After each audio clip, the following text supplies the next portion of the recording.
All right.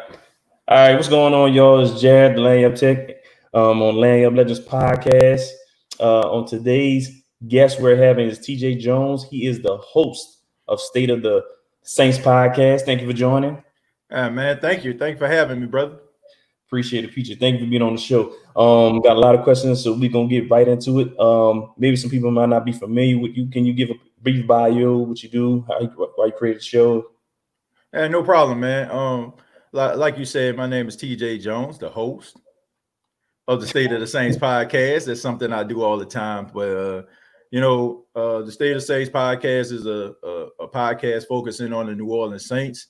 I'm a native of New Orleans, man, born and raised, Ninth Ward representative, all day, every day. Five foot. Exactly, man, all day. Man, as of right now, I'm a producer and a radio personality for 90.9 FM in Hemingway, South Carolina. I'm on the air in the afternoons from 2 p.m. to 6 p.m. Eastern Standard Time. And just really excited to be here, man. Thank you so much. All right, no problem. Thank you. So, what got you doing podcasting? What got you pushed you into doing your own? Well, honestly, man, podcasting is something that I just thought that I would just be able to do, what I'm saying, based on the fact that, I see so many people have different podcasts and, I see them putting their own little flavor on it. And, I've always been a guy who just tries to be as creative as I can, man. And being a podcaster, one thing that I try to do is, I try to differentiate myself from everyone else. The reason I decided to start a podcast because, I've seen everybody else doing it and having a good time. And, I just decided to, just kind of jump into it. So something that I love to do, man, something that I'm passionate about. And, I'm doing it every single day. And I don't have any plans of slowing down anytime soon. All right. So can you tell people what do you do? How do you create? What software you use to create your podcast? Like how did you start doing it from the beginning, from the very beginning? Oh man, I don't know if you got time, but okay. Well, it all started, man. I'll give you a little background. It all started when I graduated from Jackson State University. I graduated with a communications degree, and I moved out to Dallas, Texas. Man, I went to Southern Methodist University. And I remember one day I was just riding in my car, man, around Highway 75 out there in Dallas, Texas. And I was listening to Mike and Mike in the morning on ESPN. And one of the guys that I idolized was Mike Greenberg, who y'all probably know if you watch ESPN's Get Up. He's the host of that. And I just remember him like just giving his opinion about the New York Football Giants, man. He's a Jets fan, but he was talking about the Giants. And I just like, man, this man makes so much money. He just giving his opinion, like, and he's enjoyed doing it. So I was like, at the time I was going to Southern Methodist University, man, and I didn't feel like I was really getting anything out of it except, just a high bill when it comes to like student loans, So, I decided to leave and go to America Broadcasting School in Arlington, Texas. And, I started out with a couple guys, shouts out to my guy, James Harris and Joseph Hamilton. They were actually doing a podcast themselves. And then one day they asked me to join. And we started off on a website called Blog Talk Radio, man. I don't know if anybody ever heard of that. I never heard of that. Well, Blog Talk Radio is basically like a phone conference type radio podcast. Like you basically doing the show on your phones. So they were actually starting out doing it themselves. And then they asked me to do like a guest spot. And at that time, man, I guess I was just so fascinated with Mike Greenberg and also Charlemagne the God, like how he was just so off the top and, just so, like just saying all kind of crazy stuff. And I kind of followed that platform. And they just asked me, can I continue to do shows with them? And we started off doing a podcast called Real Talk No BS. And, we was just interviewing different people. And I was the guy that, just got the guests and stuff like that all riled up and stuff like that. Mm-hmm. So ever since that day, man, when those guys asked me to join that podcast, I mean, I just never looked back, and I just fell in love with it, man. I got hooked. Okay, that's what's up. Okay, yeah, man. So you been how long you been doing the show? State of Saints podcast I've been doing since 2018. I mean, I've done so many other podcasts, and to be honest with you, if we can just be honest. the reason I started doing podcasts in the beginning really had something to do with the story I just told. When I was talking about Mike Greenberg, and I was talking about him getting money based on him giving his opinion. And I kind of fell into that trap, man. So I just started to do different podcasts that I really didn't have that much passion to do, man. I was talking about issues that I really didn't too much care about. I just started doing them just for the simple fact that I thought people just wanted to hear that. And, I kind of just kind of lost the passion to actually do podcasting. But then I kind of sit down and I reevaluated things probably around 2000, probably late 2017. And I was like, what do I want to do? I wanted to do sports. What was I passionate about? I was passionate about the Saints. So I just decided to do a Saints podcast, man. I just remember week 1 of the 2018 season, the Saints taking on the Tampa Bay Buccaneers, and Ryan Fitzpatrick was the quarterback. And I just remember him lighting up the New Orleans Saints, man. And I was just so angry about that, man. And I'm fortunate enough at the time, I actually stayed right around the corner from the radio station I worked at. And the station manager gave me unlimited access. So I went around the corner, man, and I just recorded, just to vent my frustrations. I used to just do that. I wasn't planning on putting it out there or anything like that. But, I just vented my frustration. I played it back, and, I was laughing at myself. And I was like, man, I'm going to just go ahead and put it out there. And the next thing I knew, man, a lot of people just started to, just gravitate to it. And, and I was like, I really had a fun time doing it. So that's where it started. All right, cool. All right. So you started your podcast. So what was the process of you growing your subscriber base? Because you've grown a lot. You have over 15,000 following on Facebook, and I believe you have about 4,000 following on YouTube. So how did you grow your base? Was it just consistency? Was it? I know everybody in New Orleans just love talking about the Saints. You get different versions and everything. So what did you do to grow it? Well, I did this. No disrespect to anybody, but I just stopped looking at what other people were doing. I just stopped focusing on how many people are watching this person, how many people are watching that person. And I just put my head down, man. And I just started to have fun. I really just thought, consistency is the key, but it's also about having fun, man, about caring about what you're doing. I always say all the time, I try to put passion behind everything that I do. I said earlier, the reason why I fell out of love with doing some podcasting because I really didn't have the passion for it. Everything that I do now when it comes to New Orleans Saints, I'm passion driven. The reason why, I guess that's the reason why people kind of gravitate to me. I mean, I can't answer that question as far as why people like my podcast, but if I can put something on, if I can put a little something on it, I would have to say that it has something to do with my passion, man. Every time I get behind a video screen, or anytime I get behind a microphone, you're getting passion from me. I don't want to shortchange anybody. I stopped caring about numbers. I stopped caring about people that's actually viewing it. And the next thing I knew, man, things just started to grow. So I think that people just respect passion. They respect a person's drive and determination. That's going to get it every time. It's not always about, the bells and whistles on podcasts and stuff like that, and some of the things that other people have. I feel like that's cool, but passion wins every time. I agree about that. So, all right. So you got your podcast going, you got subscriber base growing with you as well. So what was that moment that you realized that the State of the Saints podcast was successful? To be honest with you, man, I still don't feel like it's successful. I mean, I'm not even just saying that, man. I just look at where I want to go, where I want the State of the Saints podcast to go, and I'm never complacent. If people look at my podcast and I get a lot of feedback and people say they enjoy it, and I'm happy because they actually enjoy it. But I'm just never satisfied, man. I guess you can say that's the perfectionist in me. You can, the fact that I just want to be. I tell people all the time, the reason why I got into radio and broadcasting is because I want to live forever. I think about some of the people that came through from broadcasting and news and stuff like that. Like one person that I idolized that I never had an opportunity to really appreciate him while he was alive was Walter Cronkite. And I can just remember Walter Cronkite back in 1963 telling the world that JFK was assassinated and how everybody just go to that particular moment. And I think about like all the newscasts that actually gave that story that JFK was assassinated, but it was something about Walter Cronkite and the way that he delivered it.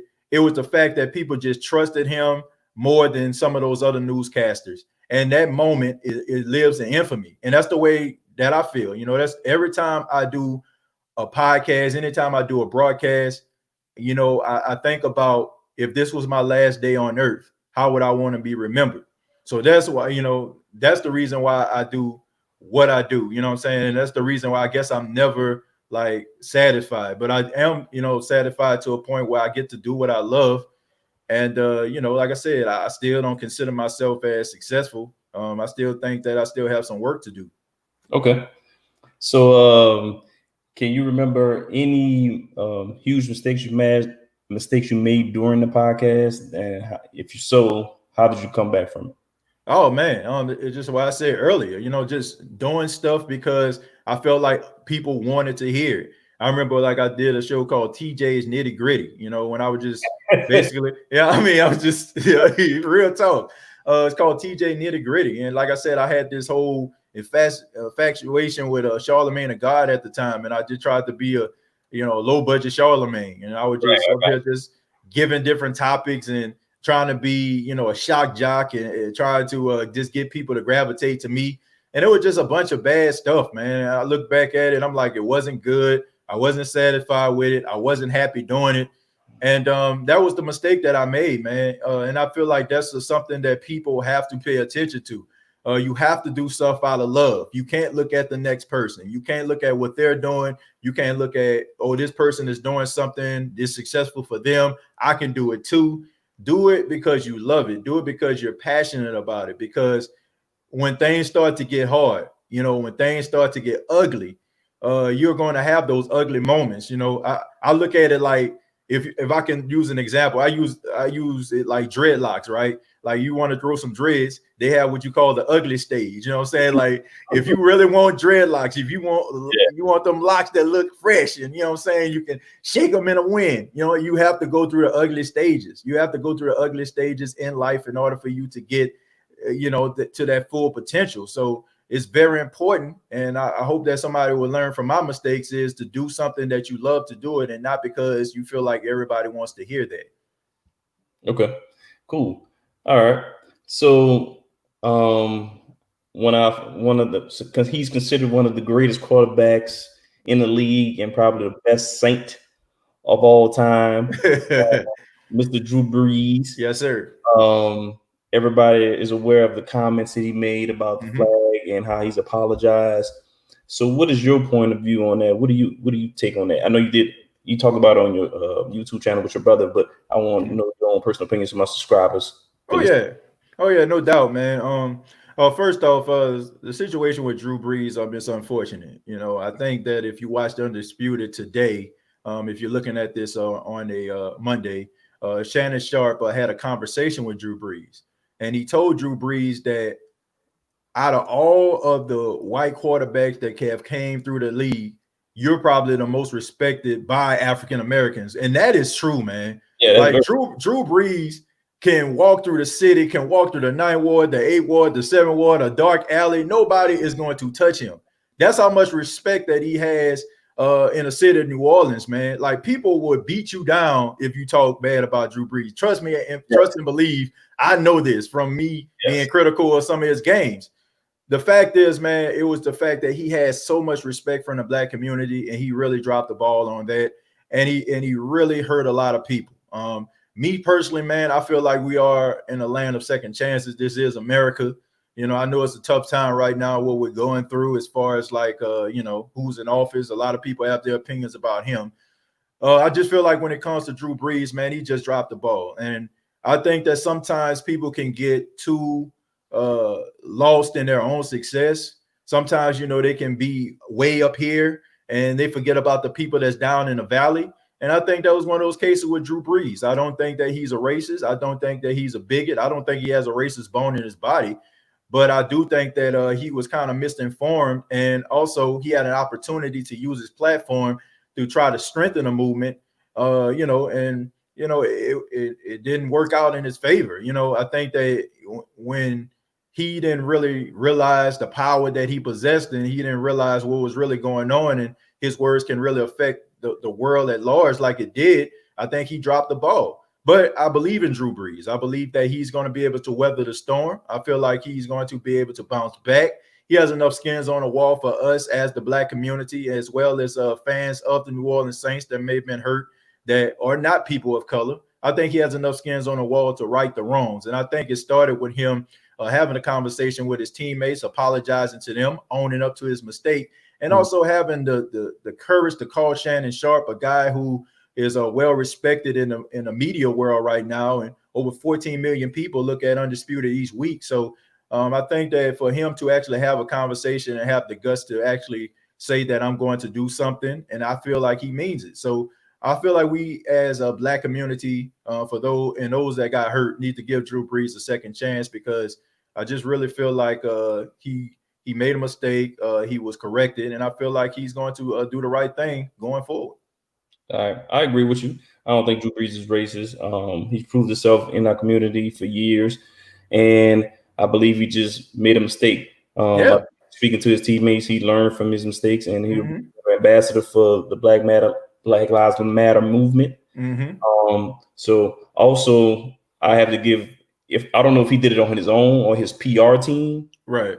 A tweet to our current president. I won't say his name, but they know who you're talking about. Yeah. So him sending a tweet, that was a very strong move and message politically. I would never expect that from him to do it, our current president. So other than that, so I've been getting a lot of arguments with a lot of my friends about Drew Brees' quarterback play. I've been asking for him to be relieved of his duties for the last 3 to 4 years. Oh, you one of those people? Okay. You just don't understand. Like, I appreciate him. I got his jersey. I love his game, everything he brought to our city, everything. Right. But it's time for him to roll out. So, I'm just, I was salty that we let Teddy Bridgewater go, because I think Teddy Bridgewater could have been our future quarterback. Just my opinion. But we do have an upgrade with Jameis Winston. Everybody is undervaluing him very much. So he's a good quarterback. People don't realize he had 3 different head coaches, I believe 3 different offensive coordinators. So he had different offenses every year he's been in the league. So he had a consistency. I think him coming here for us is a big move. I don't believe in Taysom Hill being the future quarterback. I love him in his everything he can do role. What is your personal opinion as far as the Saints moving in the quarterback role? Do you believe it? This is just me talking hypothetically. I don't wish about it, but I believe that the Saints should use Drew Brees in a more of a part-time role. Right. Don't play him as much and give him and split the time between him and Winston, and maybe a little bit, of course, you take some here as usual.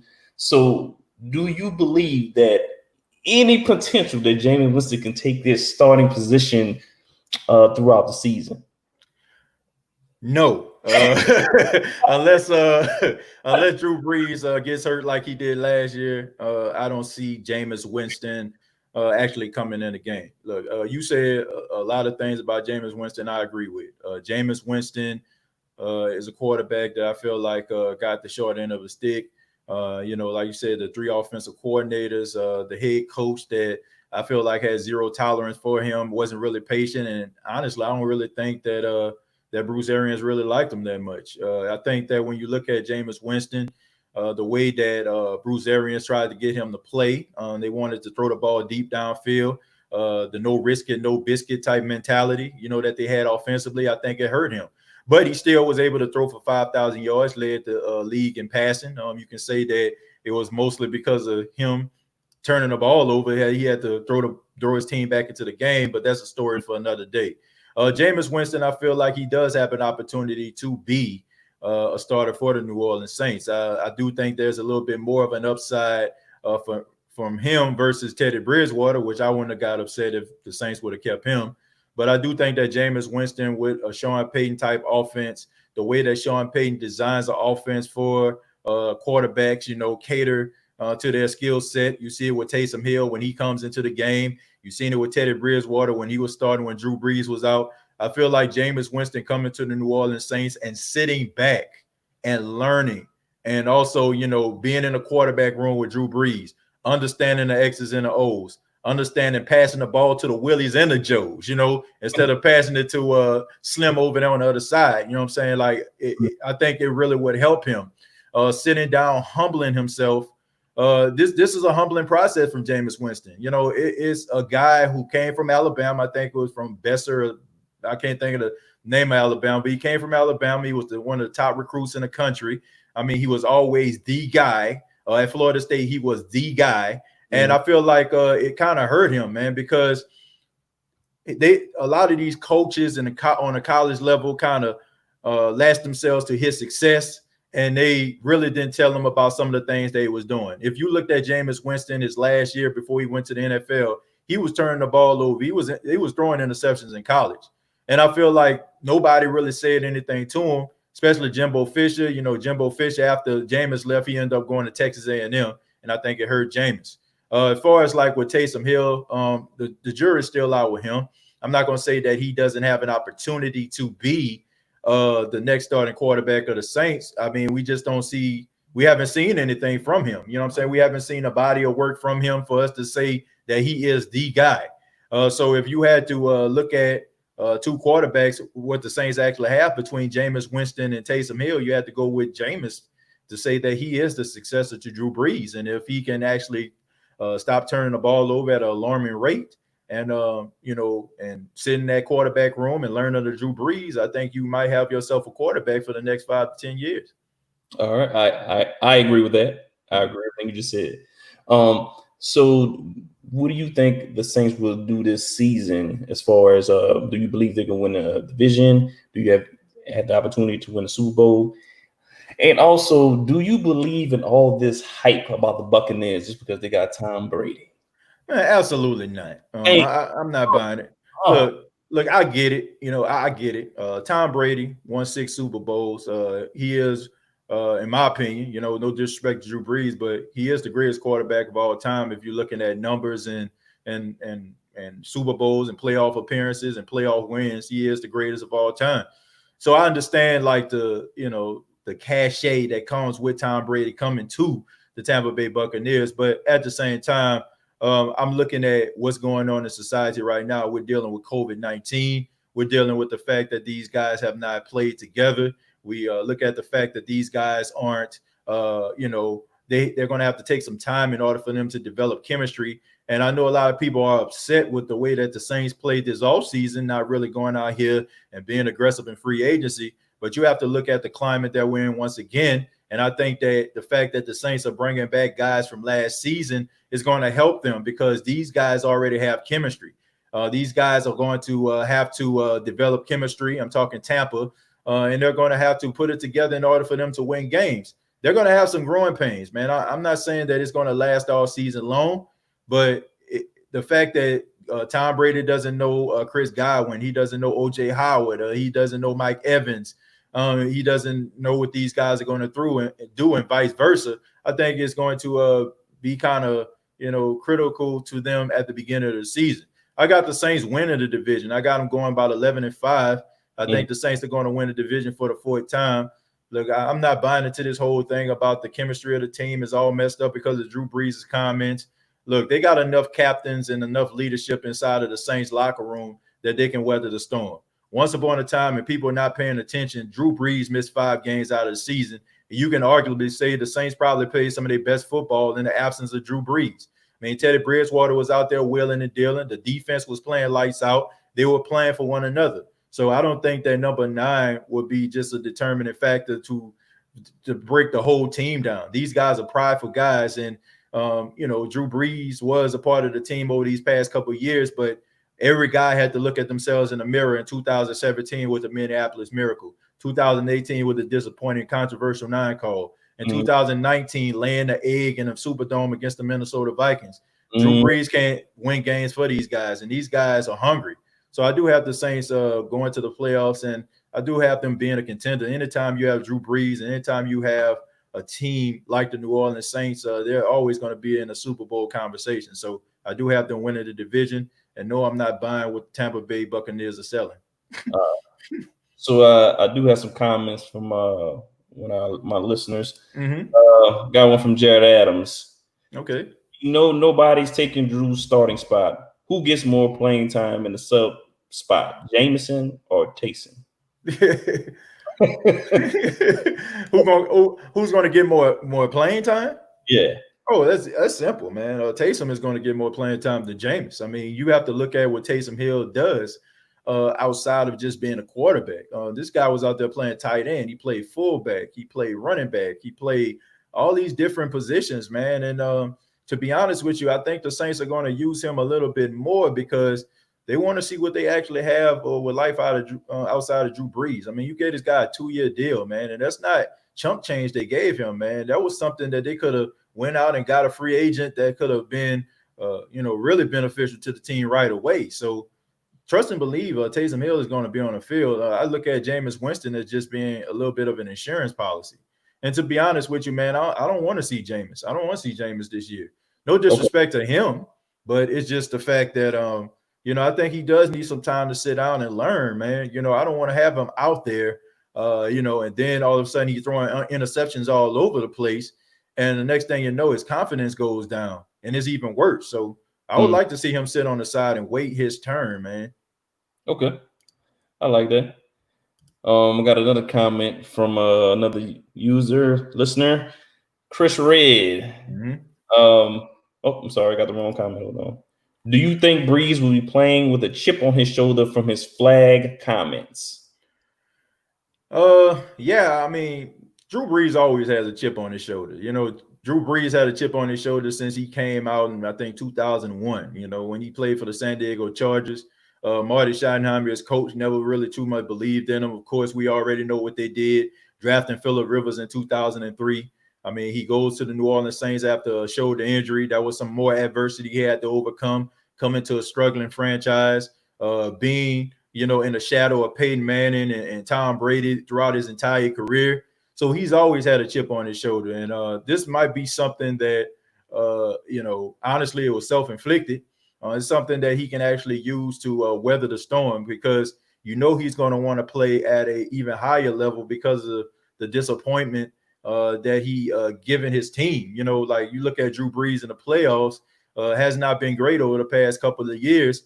That he wants to right the wrongs because of that. And now if you add on the fact that a lot of guys may not have the same level of respect they once had for you, you have to trust and believe he's probably going to be playing at a high level this season with a very huge chip on his shoulder. Okay. All right. I agree with those statements, but do you believe that Drew Brees will retire at the end of the season? Yeah, absolutely. I do believe that he's going to retire. I'm one of the people in that number where I actually believe that Drew Brees was going to retire this last season. It just really didn't make sense for Teddy Bridgewater to come back if somebody didn't tell him that Drew Brees was going to retire. Now, I know a lot of people, they look at me crazy when I say this, but I just need people to pay attention to this. Think about this, okay? Let's put you in this category, okay? Let me give you this example. Okay, you're from New Orleans, right? And you're a quarterback, and you have an opportunity to be the starting quarterback of the New Orleans Saints, and you had so basically you are going to be the guy playing for your hometown team, and you decide to go play for the Minnesota Vikings, okay? I mean, to me, that makes absolutely no sense. Teddy Bridgewater had an opportunity to play for the Miami Dolphins, a team that he grew up watching, a team that he grew up cheering for. And he decided to forget about that and become a backup quarterback for the New Orleans Saints to make less money than he would have made in Miami. Makes absolutely no sense to me. It seems to me like somebody promised him something. So I do feel like Drew Brees was going to retire after this season, and the fact that he didn't, that's the reason why Teddy Bridgewater moved on. I think the Saints would have signed Teddy Bridgewater, and he would have been a successor to Drew Brees if Drew Brees would have called Sean Payton and Mickey Loomis and said, I think I'm going to go ahead and hang it up. And I think a lot of people, who thought that Drew Brees was just buying time when he said, I'm going to think about coming back, I really think he was considering that. Mm-hmm. But I think that Teddy Bridgewater was he was the transition plan from Drew Brees. It just backfired, and it was unfortunate. Okay. Got another question for you. If Brees wins the Super Bowl, does he return or ride into the win? He ride to the win regardless. I really feel like this is his last season, man. Yeah, I agree. Yeah. I mean, you got people out here like your brother. When I was listening to your show, he was saying for another 2, 3, 4 years. I was like, what? Mm-hmm. No, I don't see that happening, man. I love my brother, and I don't want to steal his thunder, but I don't agree with that. Right. Not at all. All right. Okay. So going back to the social injustice going on in the world, mm-hmm. specifically in our country, with the NFL announcing today that they handled the kneeling incident poorly and bad judgments. Do you believe that Kaepernick will have opportunity to play this season? That's a tough question, man. That's a very tough question. I will hope that Colin Kaepernick gets an opportunity to play in the National Football League. They did everything but mention his name and said that they were wrong and he was right. Colin Kaepernick, man, regardless to if you believe in what he stands for or not, I think we all can agree that he deserves to be in the National Football League. Now, we've seen some straight up hot garbage come through the National Football League. Guys have been backups for, 20, 30 years and can't throw a party, can't throw, what I'm saying? Like just horrible. You know what I'm saying? Like just can't hit the back of a barn door. But these guys get opportunity after opportunity. Colin Kaepernick led the San Francisco 49ers to the Super Bowl. Okay. And if you can, if the lights probably didn't go out, it probably would have won a game, So for them to say that, he did his skills diminished or he had a down season and they try to justify that. I mean, I can think of so many other quarterbacks who get in the game and throw more interceptions than touchdowns, and these guys are still in the league. Colin Kaepernick deserves to have a job. Colin Kaepernick deserves to be in the National Football League. And I honestly think it's really up to him if he wants to continue to play. Now, if I was Colin Kaepernick, I'll be honest with you, after what has endured and what they have done to him, I wouldn't want to play in the National Football League either. The reason I feel like the National Football League is really reaching out to him now is because the social injustices that are going on in this country are at the front lines right now, and everybody's talking about them, and there's no gray area anymore. It's rather you're on the left or you're on the right or you're hot or you're cold. There's no in between. And the NFL can't play that anymore. So they have to back these players because 70% of African Americans are NFL players. The majority of them, 70% of the African Americans in the league. You know what I'm saying? So you have to make sure that these guys are, comfortable. So I feel like that's the reason why the NFL is jumping on it. Now, if Colin Kaepernick feels like this is just a publicity stunt, then I don't feel like, if I was him, I wouldn't want them to use me either. But if he still wants to play football, if he's still passionate about the game, then yes, somebody needs to call him on the phone. And it shouldn't be, because they feel guilty. It should be because you watched that tape back in 2011, 2012, when he was out here running wild and taking the league by storm. Mm-hmm. That's the quarterback you need to be focused on getting, not because, you feel sorry for him. I wouldn't want to be a charity case. Okay, I agree with that. All right. So the NFL has also recently, within a couple of weeks, they have announced that they were willing to reward NFL teams for hiring more African American or people of color in coaching positions. All right. Do you agree with that? Do you think the NFL will even stick with that? Do you think I don't believe the owners voted on that yet. I think that's just the stipulation the NFL wants to implement. But do you agree that it would be a great thing to institute in the NFL? No, I really don't. Look, I'm a prime believer in you hire a guy because you feel like he's the right guy for the job.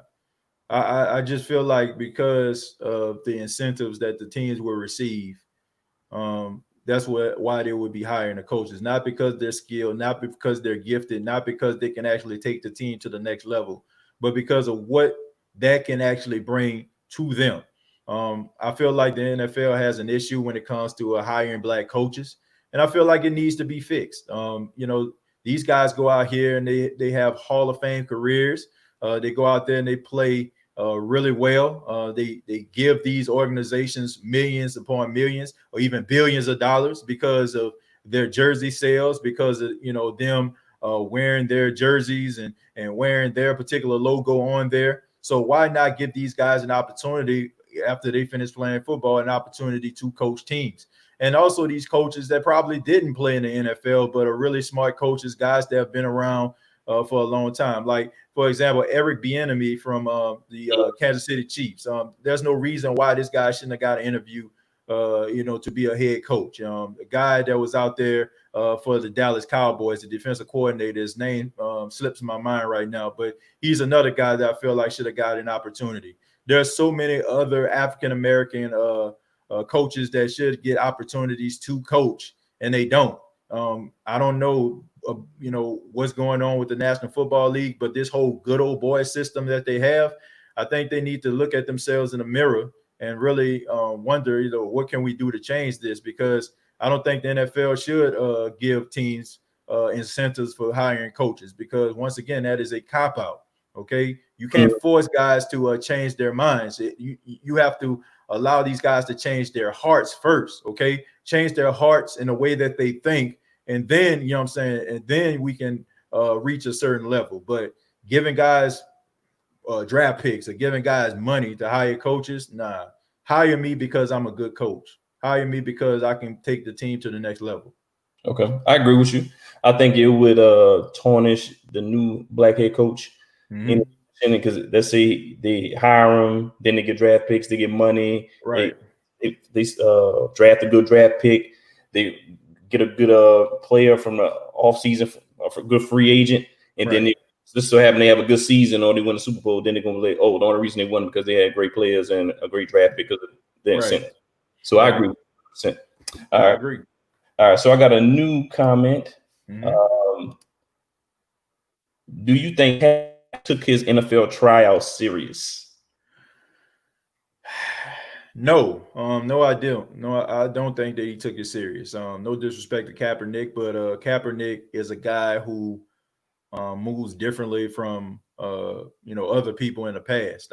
He's a guy that is on the front line when it comes to social injustices in this country. He tries to get reform and all that kind of stuff, but he's not a guy that does a million gazillion interviews.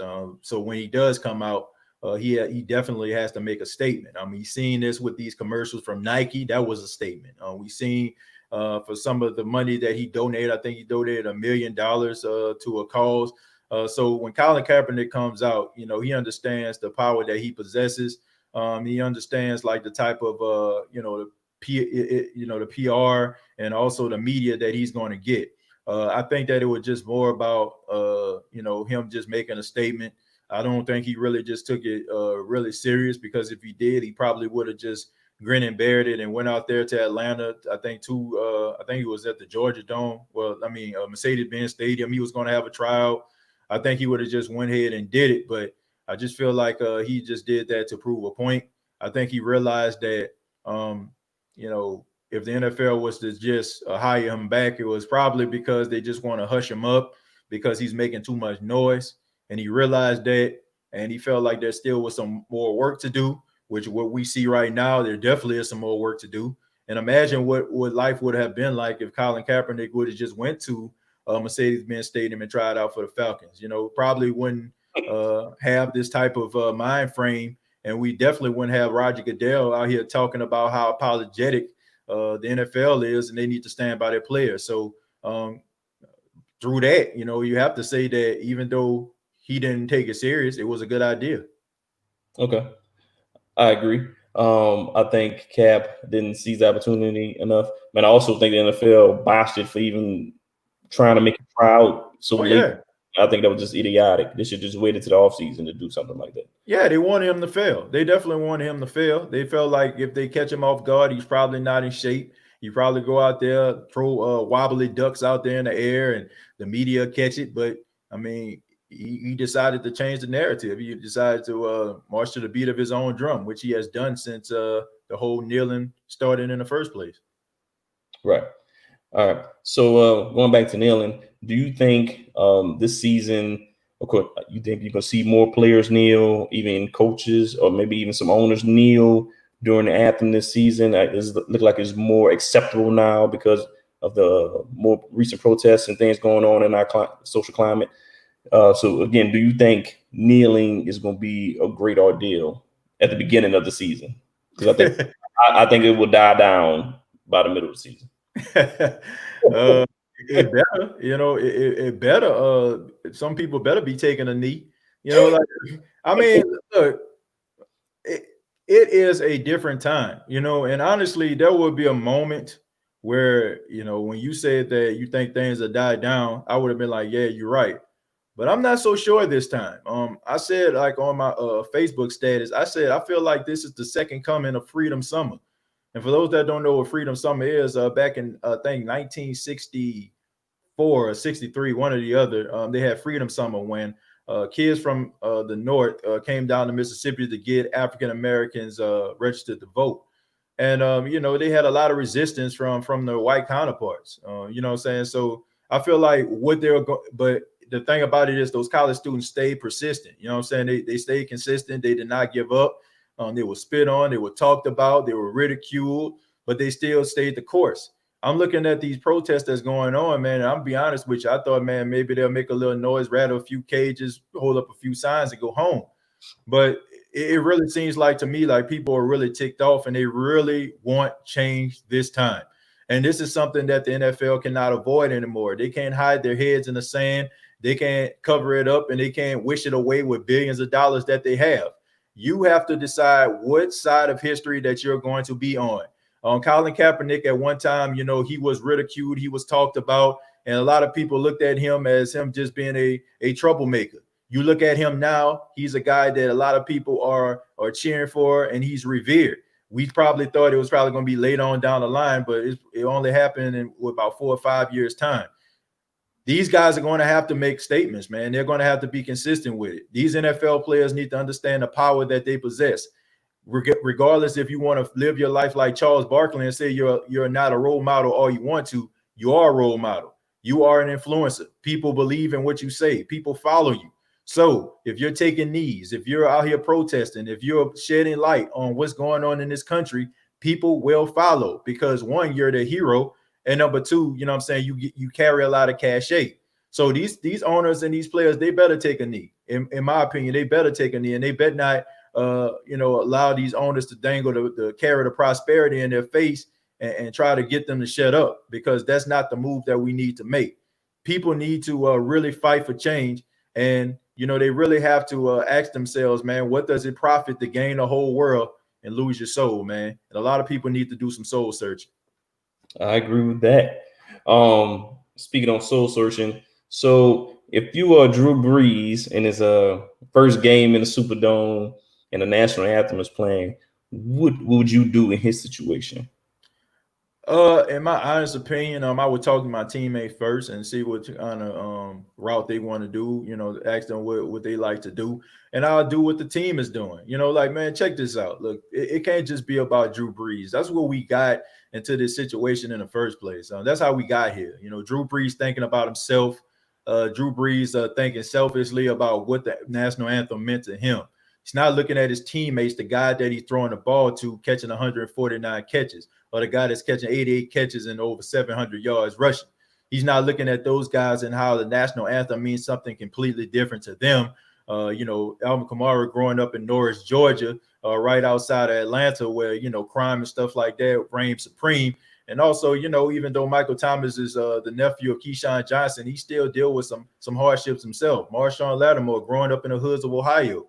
man, you have to think about these guys, man. You can't just think about yourself because, you know, your dad was a doctor and your mom was a lawyer. You had that particular privilege, man. These guys didn't have that opportunity. So you have to follow your team, man. You got to be a team player. He might want to he might want to put his hand on his heart and look at the flag and think about his grandparents. But right now, man, he has to understand that he is a leader. That is the city of New Orleans, man. It is Chocolate City, as Ray Nagin once said. It is what it is, you know what I'm saying? And a lot of people respect him and love him and they follow him. So to me, man, he might want to decide what he want to do based on what his teammates want him to do and be a team player. All right, I got some more comments popping up. Pull it up. Okay, this is something new. What's your outlook on Antonio Brown? You think he'll be able to come back and be successful in the NFL? I like the fact that I haven't heard from Antonio Brown in quite some time, you know, and the fact that, you know, we've been dealing with COVID-19 and everybody in the house. You would think he'll have plenty of time to be on Instagram and Twitter. I have not heard from him, man. So it seems like to me that he is doing the right things. He's finally listening to the team around him. Maybe he's got away from them enablers and he's trying to focus on bettering himself. That is the first route. Look, Antonio Brown is an incredible talent. You know what I'm saying? Not only is he an incredible talent, but he would be able to, you know, be a leader, you know what I'm saying, in the NFL if he was to come in and, you know, have a turnaround in his life. I do think that he can get back in the National Football League, but he needs to continue to do what he's doing right now, and that's shutting the hell up. Excuse my friend. Yes. I agree. All right. Got another comment. Ben Watson was recently on Fox News discussing he was cut off the air when trying to make comments of college stars going to HBCUs versus Caucasian, 80 to 90% Caucasian schools. This will get more global attention nationally. What do you think? Thoughts on that? Well, that's not a surprise to me that he got cut off on Fox News because Fox News, they like to get guys and women on there that you know, feed their agenda. You know, you looked at I think her name Laura Ingraham, if I'm not mistaken. That's who he was on there with. Yes. Laura Ingraham. You know, a couple years ago when Kevin Durant and LeBron James were on the show with Kerry Champion, they was on a ride along show. She told them they need to shut up and dribble. Turn around, Drew Brees comments. Now she's like all for Drew Brees and telling people they have the right for their own opinion and all that kind of stuff. So it don't surprise me, man. She probably looked at Benjamin Watson and thought, oh man, this is another football player, dumb jock, don't really know anything. We probably get on here, we can you know, get him to say a few things. But when a brother started talking intellectually and he started making some sense, they cut him off because people don't want to hear that, man. People don't want to hear you know, what's really going on in this world. They don't want to know how things really mean to these other people. You know, they like to be in their little bubble and, you know, just try to say, oh, it's everybody else's fault. You know, people are complaining, you know, stuff like that. They rather just say these things instead of looking at themselves and want to create change. So it doesn't surprise me that they cut him off, but he is absolutely right, man, about, you know, the comments that he said for the few minutes that he was there. And they couldn't say that he didn't know what he was talking about. This guy went to the University of Georgia as well as Duke University. So he's a well-rounded brother. He's a leader in the NFL. I think he's a father of 6 kids, and he's a man of good faith. So they can't say that he's just some average Joe Blow up the street that just talking out his behind. I agree. So got a question for you. So if you were the commissioner of the NFL, how would you get the first Black owner of an NFL team? How would you create that or be able to maneuver to make things happen? Well, the first thing is if a team is willing to sell, or if you want to, you know, if the NFL becomes successful, a little bit more successful down the line, you want to start an expansion team, give them an opportunity to. Also, I feel like they need to have like different shareholders and stuff like that. Like you see in some franchises, I think like Serena Williams, I think she owns part of Miami Dolphins, her and Venus. But I think that, yeah, I think that you just need to give these guys opportunities. I mean, if the opportunity presents itself, allow them to be able to be able to go out here and try to buy one. I mean, I don't see a reason why if a team is open, Jay-Z can't buy them, or Diddy or Dr. Dre. You know, I don't see no reason why they shouldn't be able to do that. Or Oprah Winfrey. I mean, they got people that have enough money and money is long enough to do it. So I think that's a good start. I mean, but I think if you look out around sports as a whole, there is an issue when it comes to black ownership anyway. So I mean, I know you got Magic Johnson with the Dodgers and you got Michael Jordan owning the Hornets, but man, besides that, man, you don't really see a lot of black owners. So that's something that they need to change. But I think that kind of comes when opportunity presents itself. But if they have like an expansion project later on down the line, they want to add some more teams, then why not allow African Americans to get the opportunity to own their own franchise? Okay. All right. And so now everybody's dealing with the COVID pandemic, right? Mm-hmm. So how do you think that will impact the upcoming NFL season? Do you think the NFL should go with the approach that the NBA is doing it with Disney and keep teams at a certain bubble? I know it'd be hard to do since they have so many players and coaches more than the NBA has. But do you think COVID will be a problem during the regular season? No, I don't think COVID will be an issue in a regular season. Now, I do understand that according to some sources that they're going to try to have games without fans. I think that's a smart approach. You know, having guys actually, you know, play in their home stadiums and stuff like that without fans. I think that's a good approach. Like you said, there's 53 men on a roster, so if you combine that, have 32 teams with 53 people coming to, you know, one particular venue, that's a lot right there. So I just feel like they're doing it the right way, you know, not allowing fans to be at the games. And look, man, I like football. You know, I understand that crowd noise is very important, especially like if you're a home team. But I'd rather not have fans in the stadium than to have to watch bowling on Sunday afternoon. You know, no disrespect to bowling. I like that. no disrespect to bowling, my friend. You know, I like doing it on a Friday night. Me and my girl, like that's something that we love to do. It's always a good date night plan, but to actually have it on Sundays, I'm just not a fan. So if that means I gotta sacrifice my Sunday afternoons and not go to games, I'm willing to do so, man.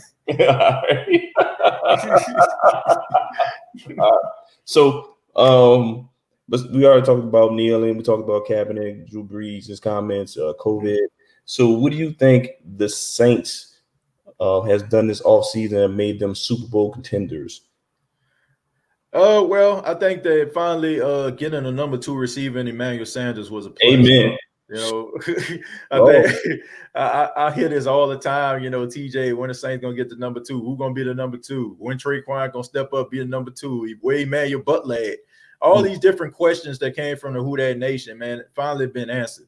Emmanuel Sanders, even though he is 33 years old, he's going to be 33 at the start of the season. He still has a lot of left in the tank. And I think a lot of people saw that last year when the San Francisco 49ers rolled at the town and he was carving up the Saints like a Thanksgiving turkey. I like him. I like the confidence that he comes to the team with. I like the fact that he's an outspoken guy. He's a smart guy. He's a good player. I think that he'll be able to complement Michael Thomas very well. And also, man, you know, the development of Deontay Harris, who we seen kind of step up, and that kind of made Ted Ginn Jr. expendable.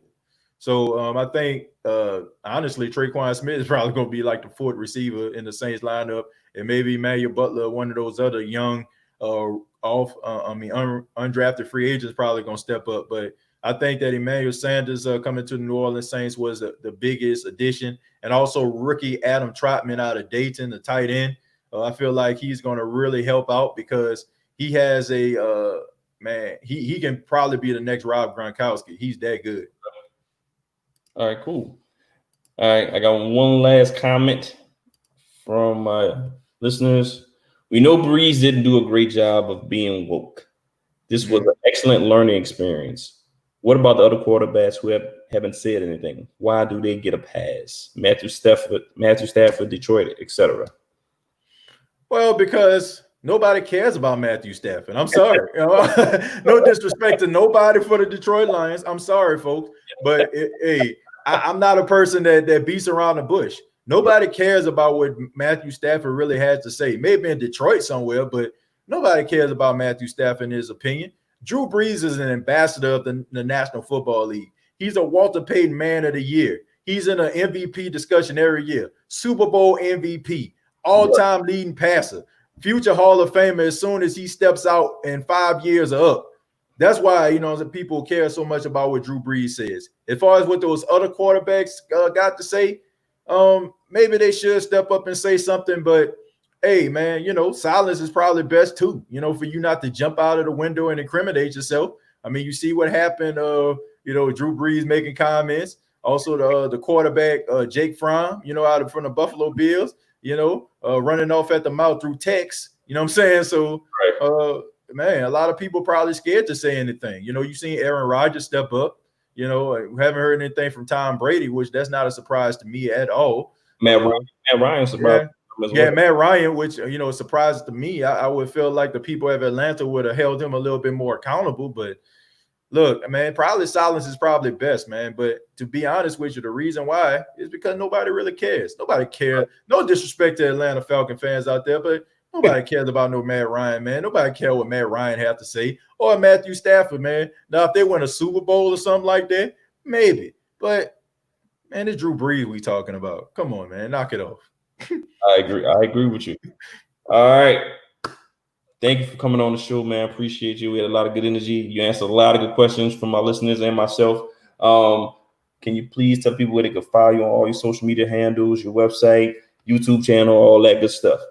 Oh, yeah, absolutely, man. First off, thank you, man, for having me. I had so much fun, man. Thank you so much. Man, we definitely got to do this again, man. Maybe you can come on my show next time. Yes. But it is the State of the Saints podcast, man. The State of the Saints podcast is available on YouTube, youtube.com. Search The State of the Saints podcast. Also on Facebook, search The State of the Saints podcast.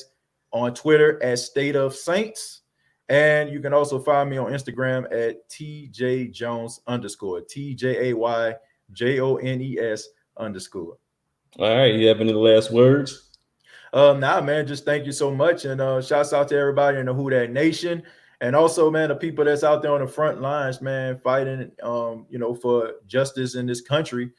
Thank you all very much for your sacrifice, man. But, I'm saying this, very humbly, what I'm saying. I look at the imagery of the officer having his knee on the neck of George Floyd. I want to go ahead and reverse that. And I think we need to have our knee on the necks of this society, man, and really make some noise, you know what I'm saying? And really continue to press the issue to try to create change, man. We cannot be put to sleep. Don't let stuff like the flag and all that kind of stuff sway your judgment and distract you from the fact that there are some issues going on in this country, man, that we need to fix. So let's be consistent, let's be persistent, and let's get the results that we know that we need. All right. I want to thank everybody who joined with comments. Thank everybody who listening. Please share the show. I just want to say, continue the movement. Black Lives Matter. Everybody come together as one. We can make this country and this world a great place. Make sure y'all follow us, Laying Up Legends, on all podcasts, Spotify, Apple. We're on YouTube, Instagram. You know where to find us. Thank you for joining, and we out.